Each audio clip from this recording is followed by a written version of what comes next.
evening, and welcome to another episode of the Untold Truth. This is the podcast where we literally punch racism in the face. Tonight, we have a special guest that is with us, and it's a great honor for me to have Mr. Garrett Neiman with us. Garrett is a serial non-profit entrepreneur with a focus on social justice. Neiman was the founding CEO of College Spring, a national college access nonprofit that was recognized by the Obama White House. He was also a co creator of Liberation Ventures, a philanthropic fund focused on building power toward federal reparations. Neiman has a BA in economics from Stanford, an MBA from Harvard Business School, and a master's in public policy from Harvard Kennedy School. Currently, he serves as a senior fellow at Prosperity Now and a practitioner in residence at the Stanford Center on Poverty and Inequality. And most important is why he's here tonight, which is to have a conversation with us about his book that has been released recently, where he speaks about what is wrong with rich white men in America. Garrett, welcome. Thank you so much. I'm really glad to be with you, Edwin. Awesome. Well, we excited to have you. We hope that our audience, local and abroad, will have a brilliant time with us over this next 45 to 60 minutes. The time normally flies, and before we know it, we're right at the end. So we have a lot to get through, and I'm not going to waste any time. Garrett, you decided as a white man yourself that you need to write a book speaking about what is wrong with rich white men in America. Why was it important for you to write this book? And how did it come about that you decided to write this book? Yeah, absolutely. So it very much connects to my personal story and journey. So I'm going to do a little bit of weaving that into this. So I grew up in Orange County, California, which is a white affluent suburb. And when I was little, when I was 6, my younger brother died in an accident, freak accident at home. He was 2.5, completely turned my family's life upside down. And I think at an early age helped me see that life can be fragile, that we're vulnerable, and that one of the impacts of that was a sense I had growing up that I wanted to live a life that was meaningful, not take life for granted. And the form that took, given my upbringing as a wealthy white man, was really a charity orientation. I did volunteering growing up. My family adopted my younger sister from China. I raised money for her former orphanage when I was in high school. And then when I went to college at Stanford, was really struck by how unequal access was to Stanford, that, something like the majority of students come from 1% families, 1% American families. And so, any sense of, this meritocracy idea, unraveled for me pretty quickly when I saw who was there. And but at the same time, I didn't have any systemic analysis related to race or class or anything else growing up. Did not really bring a power analysis to my approach. And so Stanford really encourages students to become social entrepreneurs. That the idea was that, things like government, social movements, that was the old way of creating change, that if you really want to have a big impact, then you need to create a sustainable business. Maybe it's a nonprofit, but somehow it needs to be kind of revenue generating and so forth. And, I did that for 10 years and basically found a lot of flaws in that argument and narrative. And, it was a combination of, seeing how my own ignorance was spilling over onto our student population, and also how philanthropists' ignorance was spilling over onto our student population, that basically I came to the conclusion that what I had been taught about how social change happens, and in particular, what my role was as a white man in advancing social change, that a lot of what I had been taught was wrong or false or certainly an incomplete truth. And so, I really wanted to write this book, I think, first and foremost for myself to understand the issues better, really try to get more clarity on what is my role in the work as an intersectionally advantaged person, but also to hopefully share with others who were misled in similar ways, who are trying to make a difference, and offer some alternatives for how people can show up in the work. Awesome. Well, we're very glad that you went that route and you wrote the book. I think your life leading up to doing this have been quite impressive. As I look at what you've achieved up until this point. But more importantly, I think your ability to self-reflect and put yourself in almost in the firing line, where you first take responsibility for who you are as a rich white man yourself, and then apply it to others. And so it's a good way to provide guidance to some extent, so that when you do it with yourself as the martyr to some extent of this book that you've written, then it becomes easier to speak to others when they try to say that you are doing this only for the money or something like that. You know what I mean?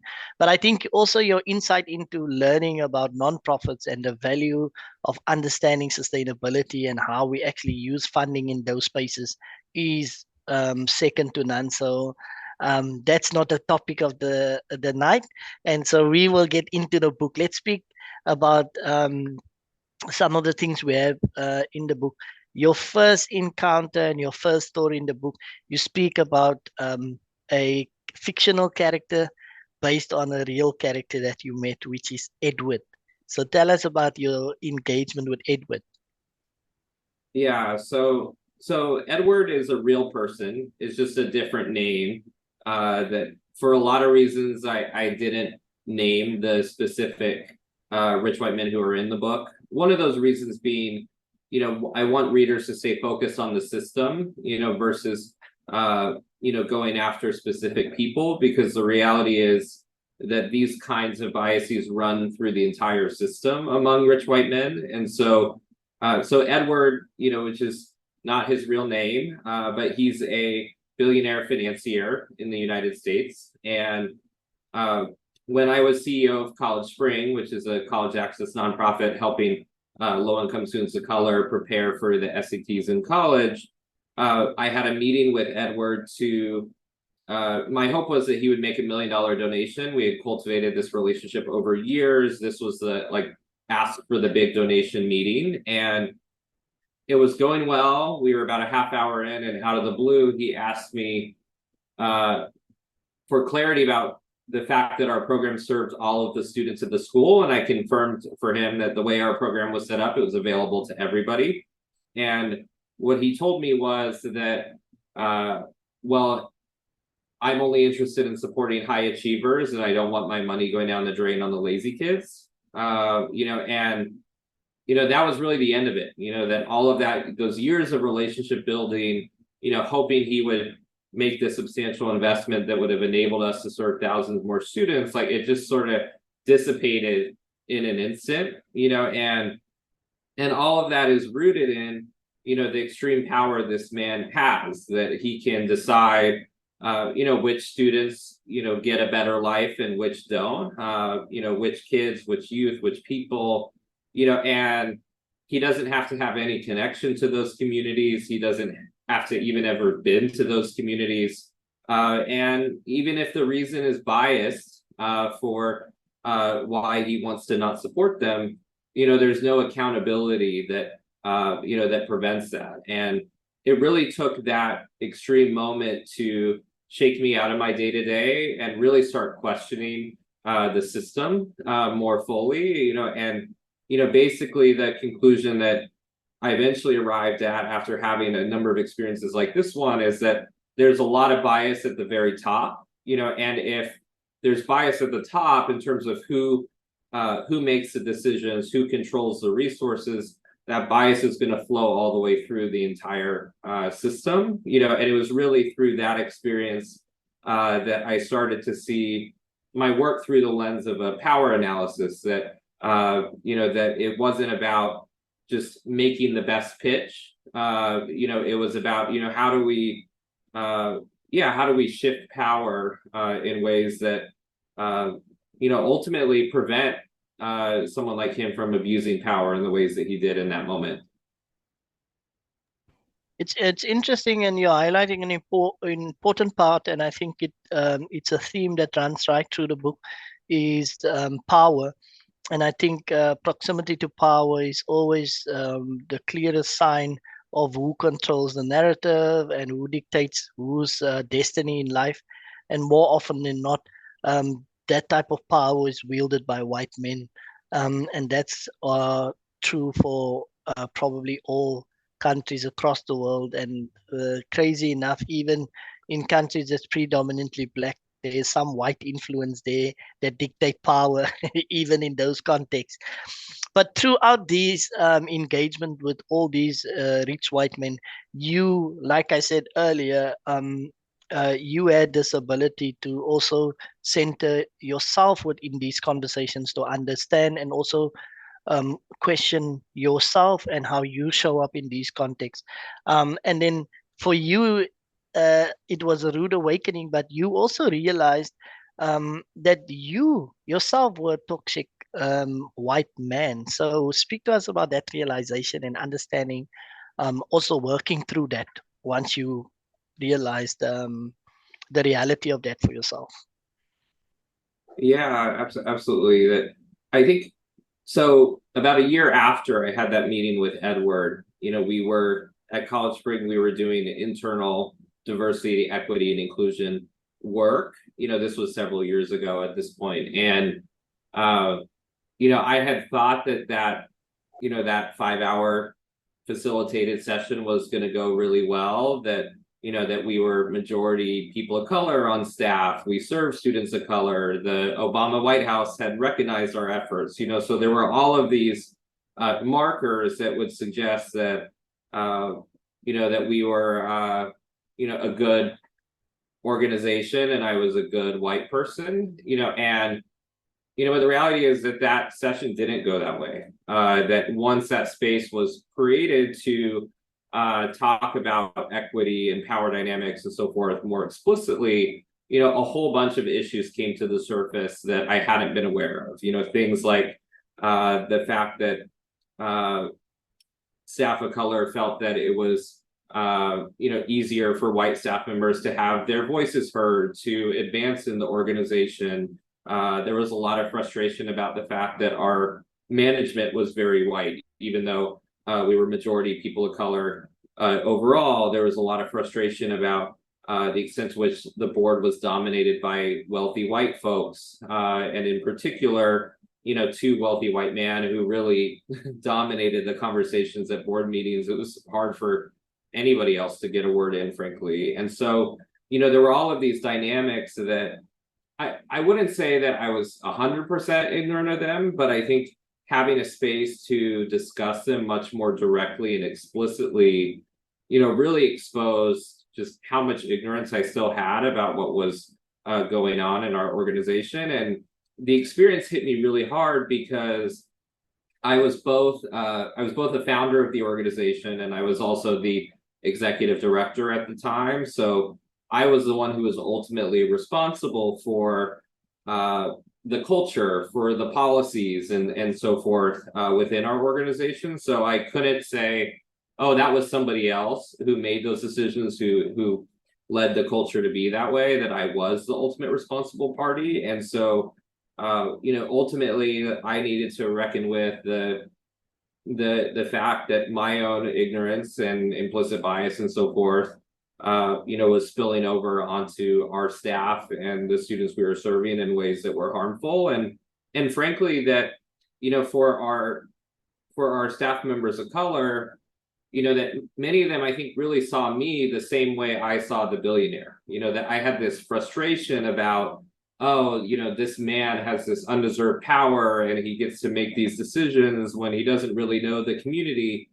And it was very similar feelings that many of our staff members had toward me, that I was this 20 something out of Stanford. Many of them were in their 30s, 40s, so had more life experience, had grown up in the communities we were serving, had worked in those communities for decades. And so, there was this same, very similar sense of like, who is this, why is it that this white guy who went to this fancy university, is getting to decide which students we serve, where we expand, what we offer.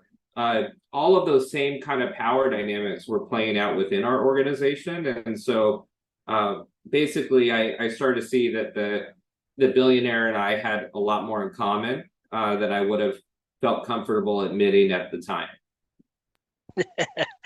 That's awesome.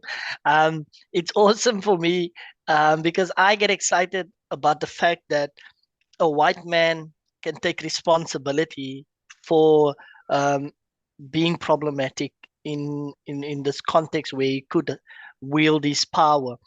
And so I hope that that is one of the greatest lessons that people take from your book, is to understand how we or how white men need to be humble in accepting responsibility for their contribution to the struggle that we are having against and for justice and against racism. And the way you are displaying that for me is a small light of hope that we can get more white men to actually get there.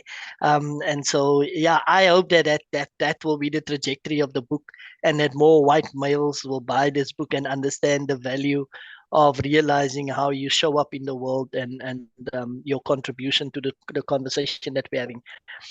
And so you continuously get into spaces with all these rich white men, and while you're engaging with them, you're learning, but more important, what you learned from them is what we now see in the form of this book, which is teaching more lessons for others to learn from. And Mark is one of those people that you engage with. And Mark didn't want to accept the fact that the system was rigged. And I think Mark's story is different because he comes from a poorer family, or poorer white family. And so he didn't understand the fact that you were talking about this unearned advantage. And so one, speak about Mark, but also the question is then, is it only rich white men that becomes problematic about this thing about privilege or unearned advantage? Or is it all white men generally, based on whatever level of power they can gain from the system? Yeah, it's really, really complicated question. And part of why I've started talking more about unearned advantage and compounding unearned advantage in particular is because of the way that privileged people bristle at that label. And I know we're going to talk about that a little bit more later, but to speak to your question about rich white men versus white men, I think the way I see it is that that it's very much the case that any system of oppression, whether we're talking about white supremacy or patriarchy or capitalism, that any of these systems, the way they function is that they favor those who are on the advantage side of the coin, and they disadvantage those who are on the disadvantaged side of the coin. And so to an extent, white supremacy advantages all white people, patriarchy benefits all men, and so forth, to an extent. But the reality is that these systems of oppression, the people who they benefit the most are the ones who are on the advantage side of all of those systems. So when I talk to Black men who were raised in wealthy families, they're still afraid that they're going to get pulled over and shot by the cops. So that when I talk to wealthy white women, they're still afraid that they're going to get sexually assaulted and no one's going to believe them. Or when I talk to white men in poverty, they talk about how hard their life is, and their life is hard. So that if you take away even one of those advantage markers, the benefits of those other systems of oppression, they're there, but a whole lot less. And so the reality is that the vast majority of the benefits of these systems go to those who have every type of privilege. And the proxy I use in the book is rich white men, but what we're really talking about is, a heterosexual, able-bodied, U.S. citizen, you could go on and on for a bunch of identity markers. And almost all of the powerful people I know, you could have a dozen markers of privilege. Most of them have all 12. If they don't have 12, they have 11 of them. It's absolutely true what you are referring to, and I think it kind of leads into the next question. Pardon, where you make the distinction between unearned advantage versus privilege, and why is, or using the word white privilege, such a problem? If you can explain that, and then also why it's important, or why it was important for you to make that distinction when you were writing the book. Yeah, absolutely. And for me, I think one thing that I want to say up front about this is I have no problem with the word privilege. I still use it, in a number of contexts and settings. I think, my interest in exploring the use of unearned advantage is really about, what some people call bridge building. How do we reach folks who shut themselves off from conversations about white supremacy and equity and so forth currently, to try to reach additional folks and bring them into the fold in new ways. And so the unearned advantage framing really comes from the Racial Equity Institute, which is an offshoot of the People's Institute in the United States. But the Racial Equity Institute, basically what they found is, when they would talk about privilege, white people in poverty in particular, were really resistant to it. That when people think about the term privilege, I think a common thing that comes up is like, you think about an aristocrat, like a noble with their feet up and their servants and so forth. So if you're a white person in poverty, it's very hard to wrap your head around, I think. What is it, how does that connect to my experience? But unearned advantage, they found, that, people are able to say, like that, it feels a little bit less loaded. It doesn't quite conjure up some of the same things that privilege does. So they're more willing to let that in. And the reality is, if unearned advantage takes off, 20 years from now, there's going to be a whole bunch of people defensive about unearned advantage, and we're going to need another term. So it's not about it being better. It's about, how do we reach additional people in the context that we're in. And I think one of the things that I've tried to do with unearned advantage, though, to not water it down, if you will, is to talk about compounding unearned advantage, which is this idea that seemingly small identity-based unearned advantages, when they show up at key moments in people's lives, they change trajectories. So I give the example in the book of how, when I was in second grade, there was a test, an exam that we took to determine who would be participating in the gifted and talented program. And if you're in the gifted and talented program, you have access to the most experienced teachers, the smallest class sizes. That's what tracks you to advanced placement courses, which are prerequisites to going to elite universities and so forth. So in my experience, so I actually didn't get the required test scores to be eligible. And it turns out that there's a district workaround where a teacher can advocate on a student's behalf, submit a portfolio, and the district then decides whether to approve it or not, and if the student's labeled gifted. So, my teacher did that advocacy for me.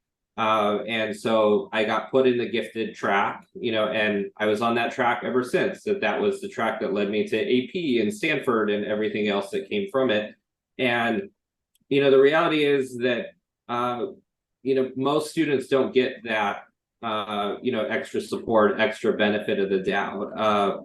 I know lots of students of color in the United States, for example, who their school was full on resistant to even testing them, and it took, a parent advocating or a teacher advocating just to even get the school to give them the test. Whereas in my case, I took the test, didn't get the scores that were needed, and I still got labeled that way. And so, there, I think some people might say, oh, well, like, that bias wasn't that, like that wasn't that big of a deal. She just gave me a little extra benefit of the doubt, those sorts of things. But it changed the entire trajectory of my life. And so if we live in a society where the people who have power, give that extra support, extra benefit of the doubt to some people and not others, and it's parents, it's teachers, it's police, it's doctors, it's bosses, it's investors, it's politicians.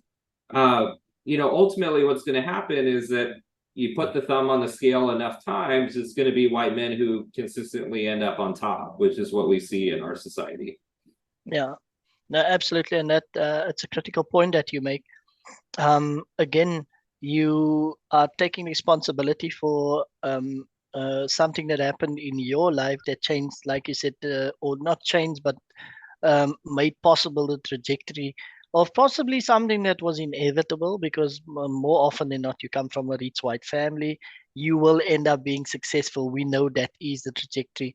But it's like you say, it's and you speak about this compounding unearned advantage, which for me is an interesting concept that we need to understand properly. So if you can, I understand the example that you're making, but maybe for an everyday person who don't come from your context, don't understand it fully, what would be an easy way to point that out? But understanding that those things are significant in how white solidarity is formed, and then white supremacy is maintained over multiple spaces and multiple years, where we don't even know it's happening, but it's always in the background. It's almost like your safety net for white men, always waiting, specifically affluent or rich white men, always something or someone waiting to catch you and to make your step up from failing a little bit easier than the rest of us. Yeah, absolutely. I think in some ways it's a complicated topic, so I hope I am able to explain it simply. I think one other metaphor I've used with it is that if you imagine a big company, like a Fortune 500 company or a government or whatever it may be, where the odds of being promoted if you're white are even slightly higher, than if you're a person of color. And you have a whole bunch of different levels in the organization. So what happens is, even in that situation where at each level the bias is small and subtle, at each level of the organization you get a few more white people, a few more white people, a few more white people, and then when you get to the top, to the executive level, the CEO level, the board level, and so forth, you end up with a group that's almost exclusively white. So basically the idea behind these compounding unearned advantages is that even subtle differences in treatment, over lifetimes and across generations have massive effects, so that it doesn't have to be, extreme, overt, bigoted behavior. Just even a little bit of different treatment, can change the trajectory of somebody's life. And that it doesn't take a lot, for one person to be on the path to be an executive in business and another person to be on the path to prison, the way our system's currently designed. Yeah, thank you for that. I think it makes a lot of sense. And that's a great example that you used there. I want to jump into some and make a statement that is highlighted in the book as myth. And it says that if America addresses economic justice, racial justice will be solved. Yeah.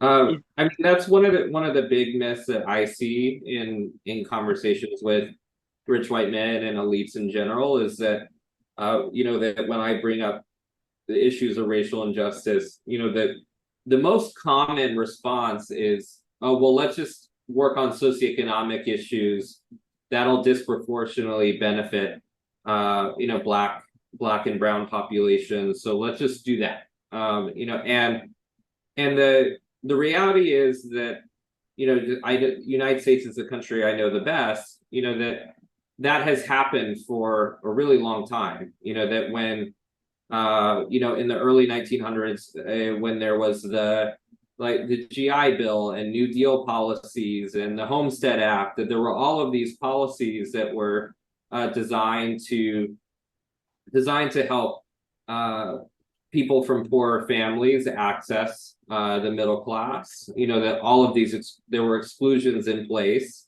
That ensured that it was only white folks who gained access to those opportunities. And so, whether we're talking about 1900 or 1920, 40, 60, 80, into the 21st century, we've had this pattern over and over again where, policies that are intended to be universalist, meaning they benefit everybody, really only end up benefiting white people for the most part. Yeah. And on top of that, most of the people I find who make that argument, like, oh, we should focus on socioeconomics, not race, they're not really interested in economic justice either. That it's really an excuse to set racial justice to the side, because if I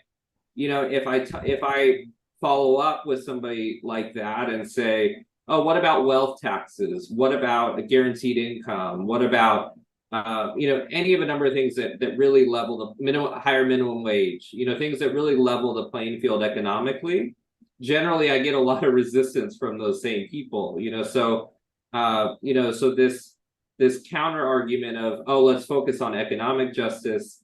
Sometimes it's about making an either or proposition, when there really is a both and, but also sometimes it's a way to avoid both, frankly.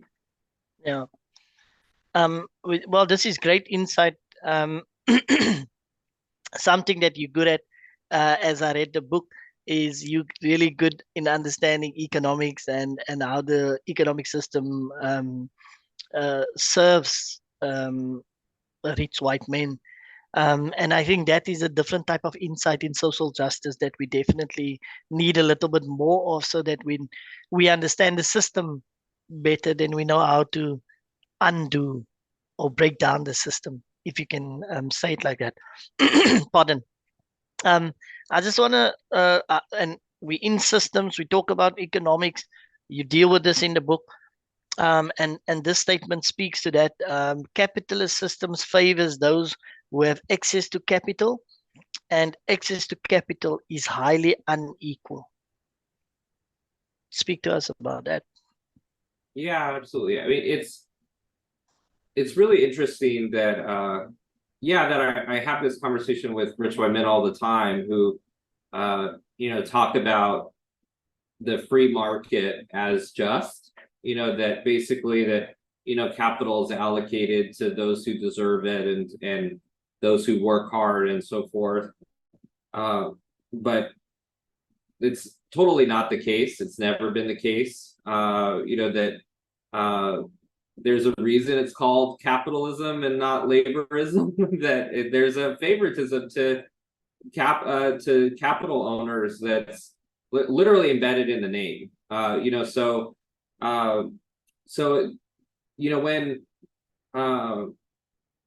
I look at all of the data and evidence on this topic, I mean, there's such a strong connection between how much capital you start with and how much capital you end up with at the end of your lifetime. And, with the racial wealth gap in the US, most Black and brown families have almost no wealth, and, as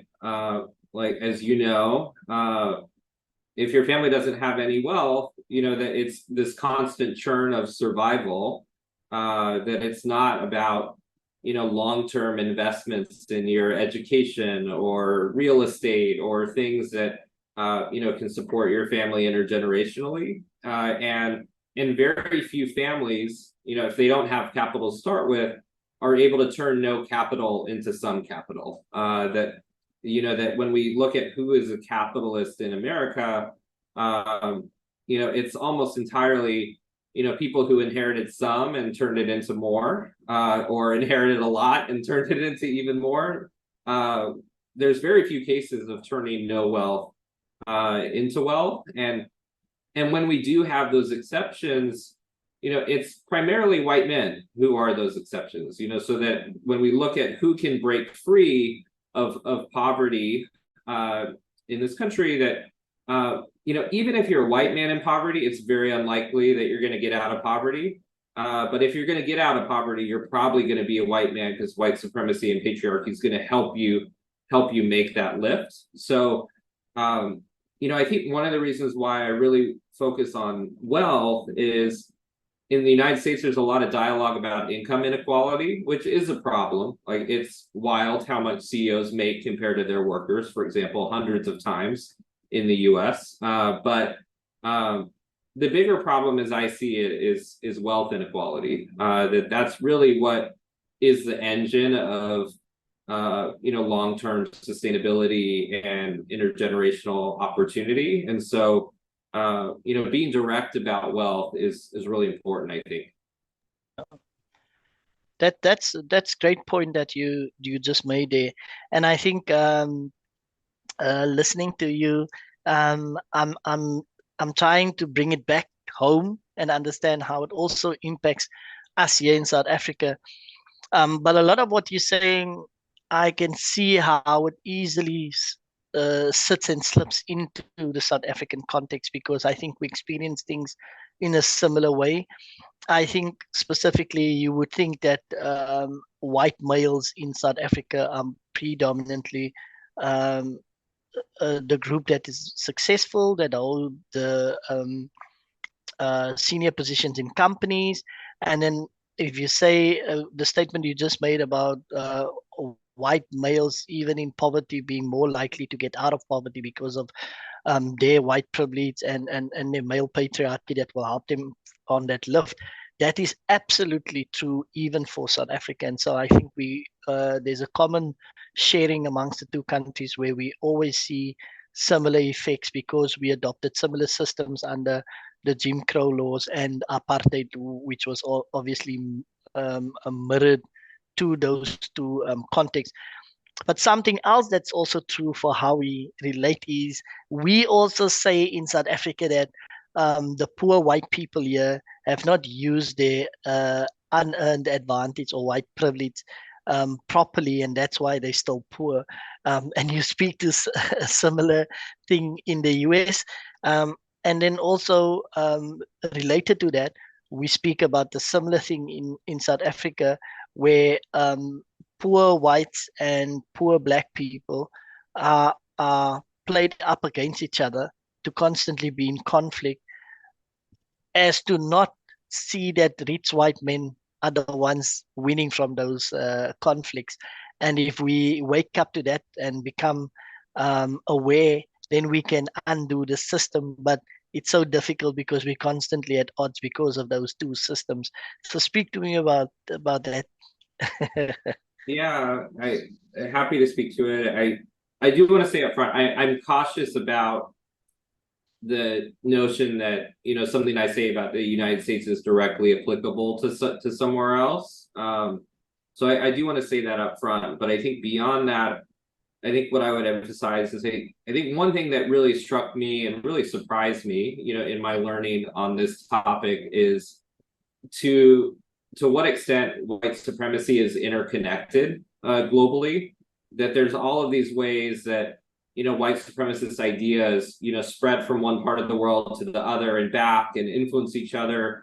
That there really is this white male hegemony that's very much a global thing. And so, like, when I think about how it shows up in the United States, it's very, very similar to British colonial practices. When we look at how poor whites are peeled off from poor black folks, for example, very much in the realm of divide and rule, the British tactic. So, and also, like, the United States is a colonial power very explicitly. That I think like the United States likes to pretend that it's not, but I mean the only reason there is a United States is because of settler colonialism, and with Puerto Rico as one example, like the United States still has colonies in a formal way. So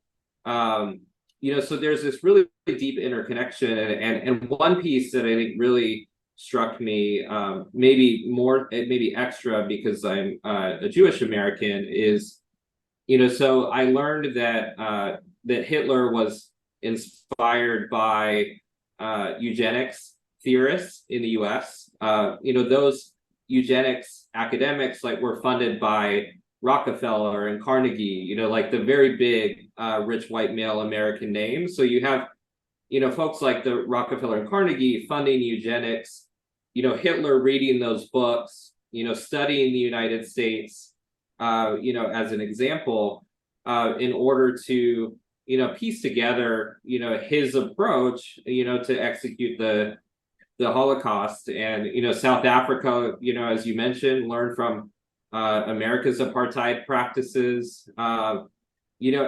frankly, I think part of what made it possible for the anti-apartheid movement to be successful was the backlash to Hitler.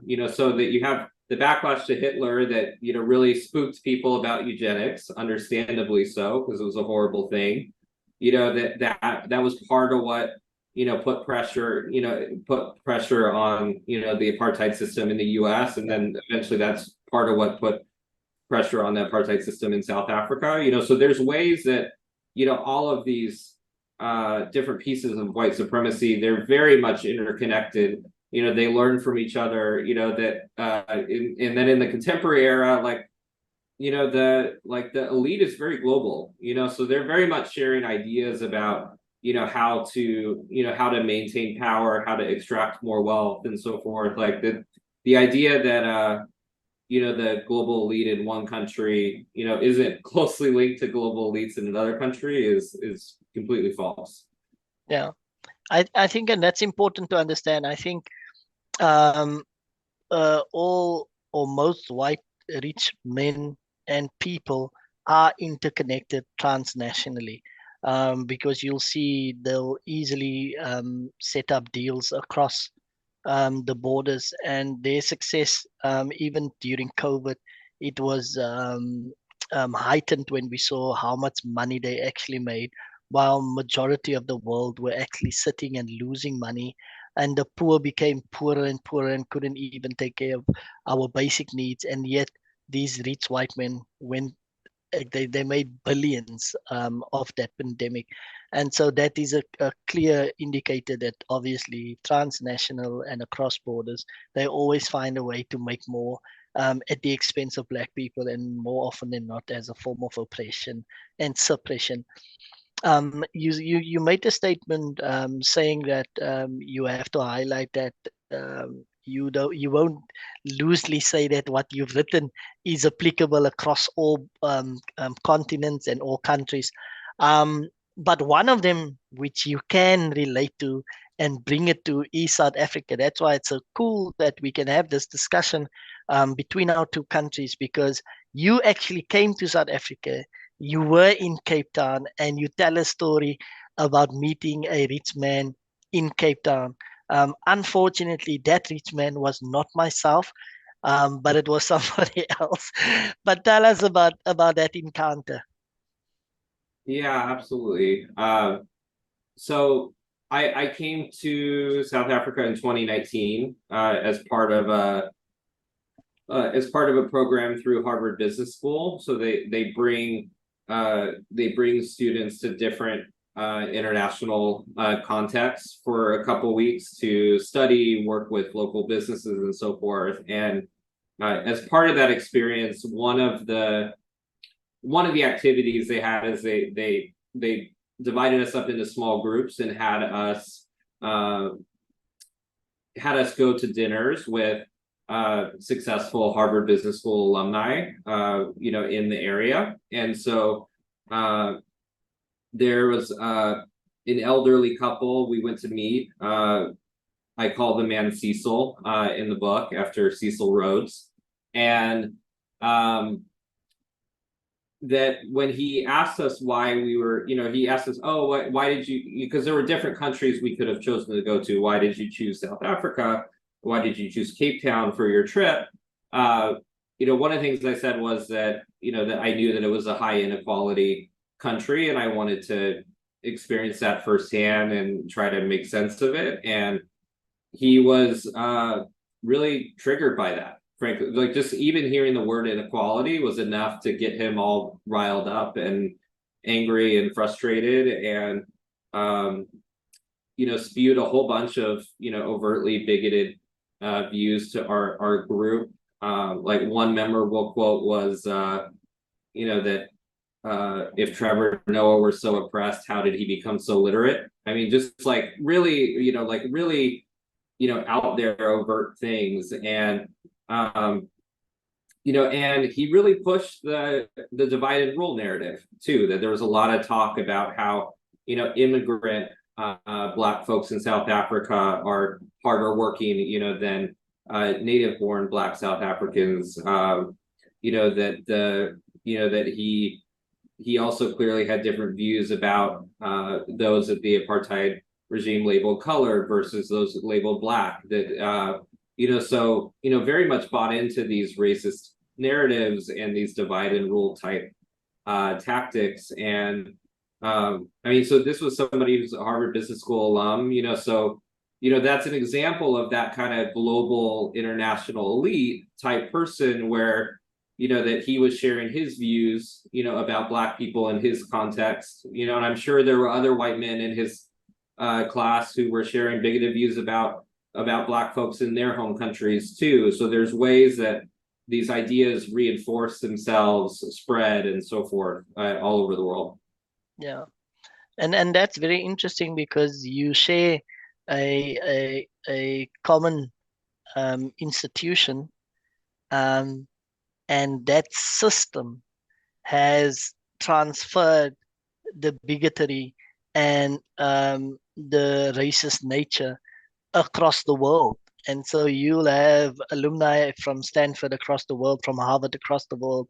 And it's that subtlety that have been sent around the world that is maintaining white supremacy across the world. And so this becomes critical, us having these conversations, because it builds this network of depth of understanding, so that when we are enlightened and we know better, then we can better then deal with the system as a collective, and especially as a Black majority, global majority in the world. So I hope that we can make some contributions in terms of having this conversation. Our time is running out so swiftly, and I knew this was going to happen, and I have a whole list and a book full of questions that we still have to speak about. But quickly, before our time runs out, I want to check on the chapter that deals with gender equality in corporate America. And are we winning in that space? Are we seeing a change in the system? And specifically want to ask, is Mariana winning at the moment? Yeah. So it's a good question, and again, I think this will refer primarily to the American context, but I think it is common in other places that it. So I think what we're seeing in the U.S. in corporate America is a lot. We're getting closer to gender equality at the entry level. That a lot of companies are 50% women or close to that. At the very bottom of their companies. And, so the myth I really focus on in that chapter is this notion that, that if we, get close to gender equality at the bottom, that over time that's going to trickle up to the top. And, how that really doesn't happen because of the way that the cultures operate. So certainly, I mean, I think it's fair to say there's flickers of incremental progress. Like, there are certain organizations that are pushing things incrementally, but on the whole, that general pattern of white women and people of color, even if they have access at the entry level, they hit that bias, as they get closer to the top. And so one thing that's interesting about white women's experience in US companies is at first there's a lot of white women and a decent number of people of color, typically at the entry level, and it's really the people of color who get weeded out first. So I think a lot of white women earlier in their careers actually don't feel like they face a lot of discrimination, that they feel like, oh, if I want to advance, I'm able to advance. And they go up a couple levels.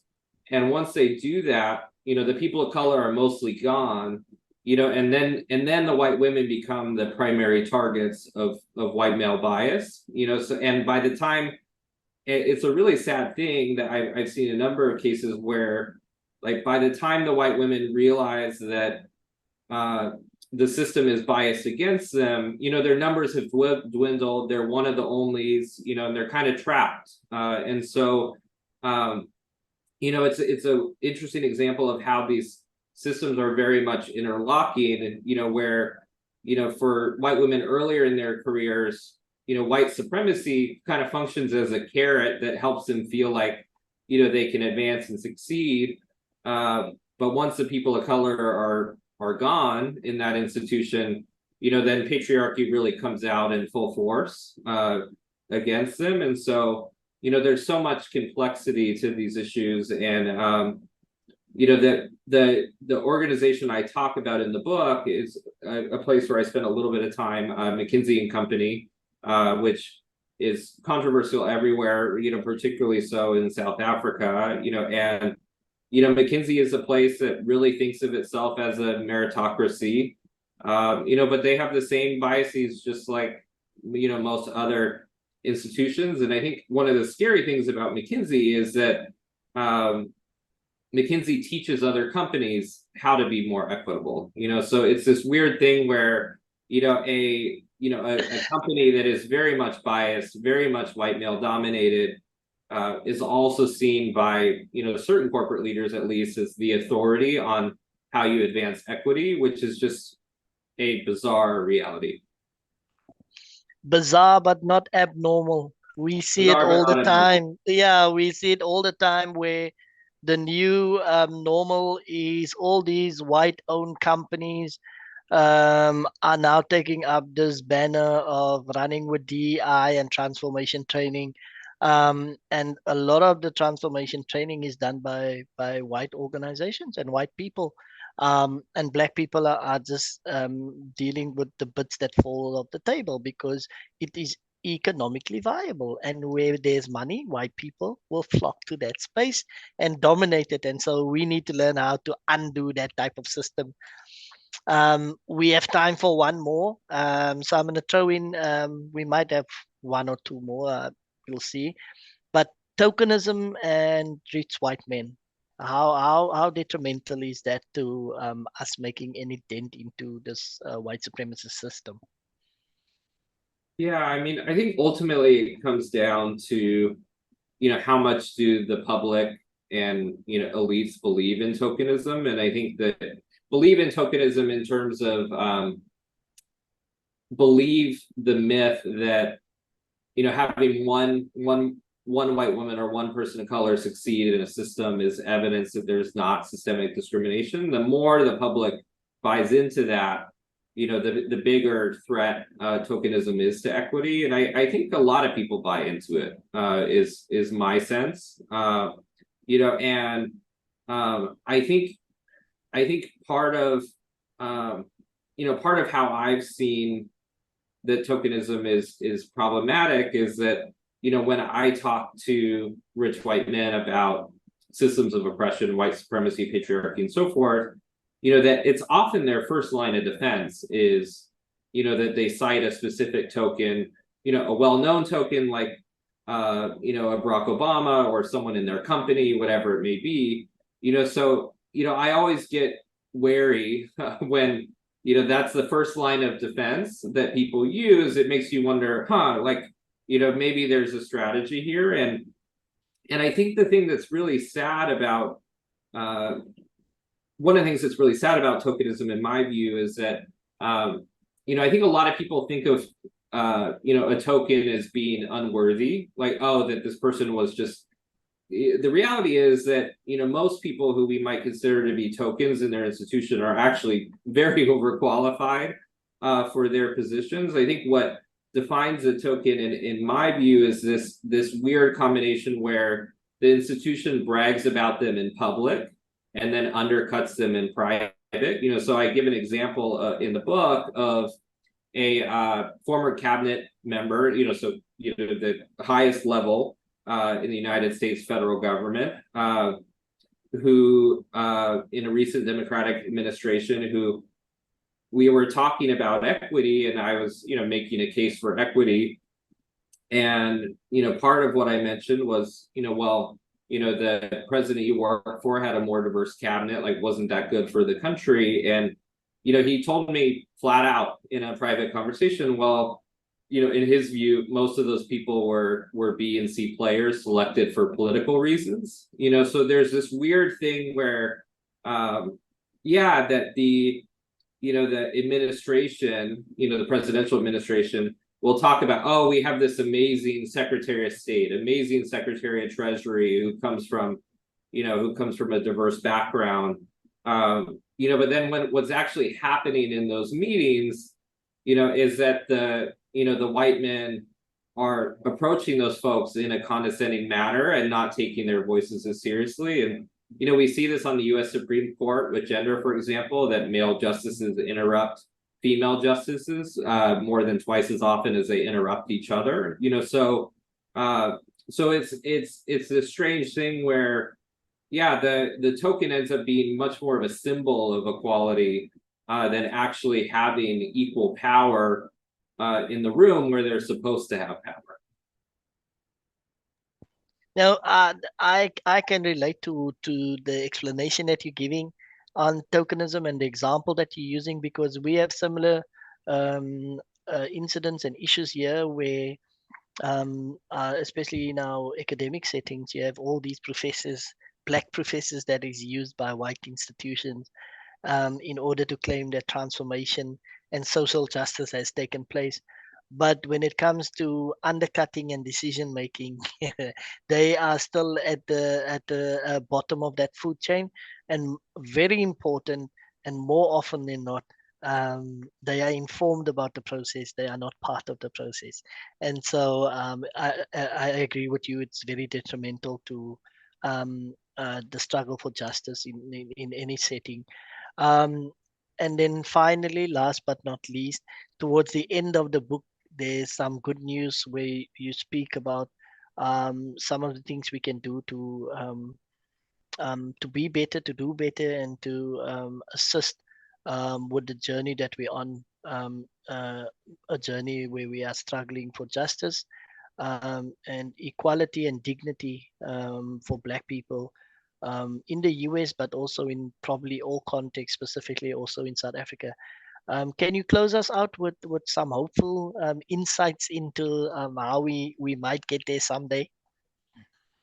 Yeah, it's a good question, and I think one of the things that I've learned about hope, before sharing specifics, is that Miriam Kaba, who's an activist in the U.S., she talks about how hope is a discipline. It's like a muscle to exercise that can atrophy if we don't exercise it, and so I've really chosen to choose hope with my work. And somebody told me, because I do talk about broader societal transformation in the book, that someone told me after a talk I gave, like, oh, I think you're too idealistic, this is never going to happen.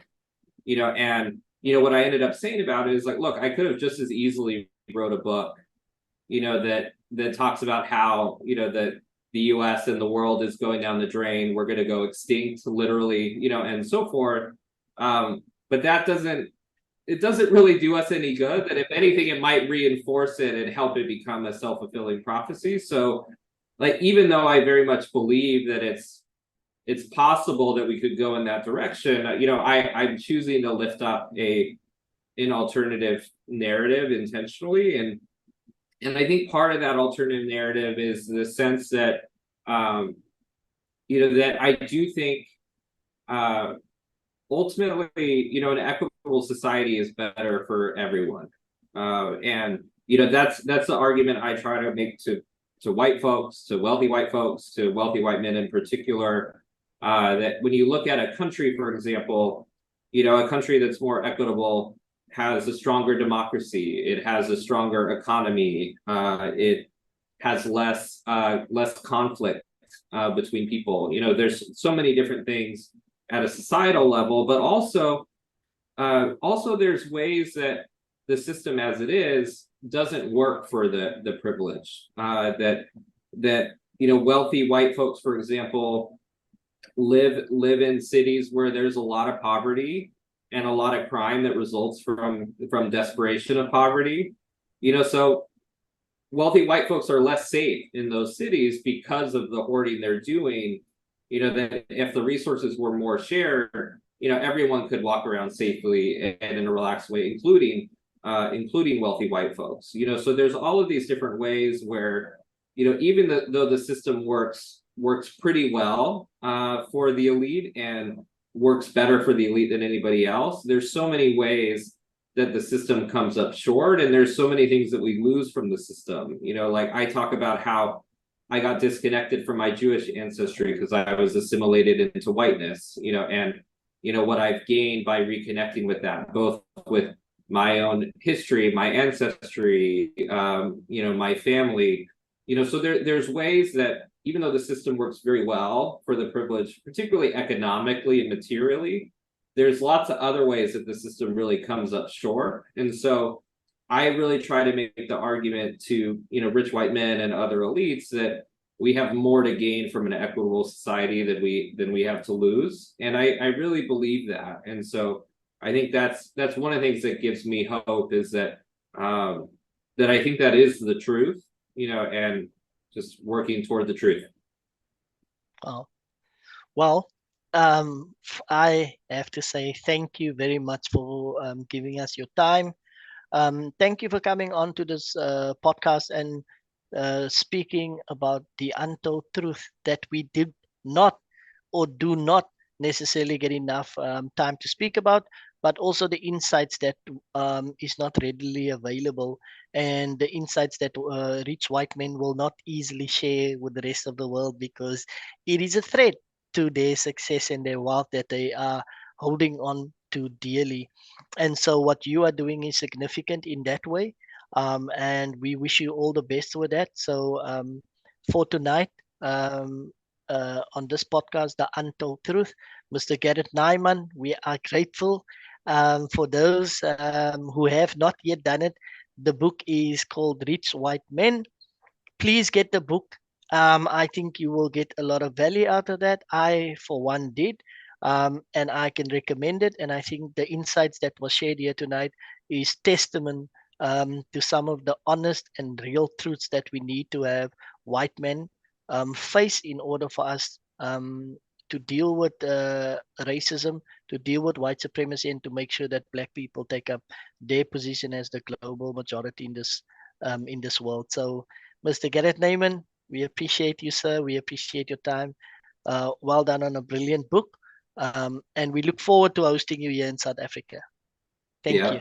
Sounds good. Thank you, Edwin. I appreciate it. Have a good one.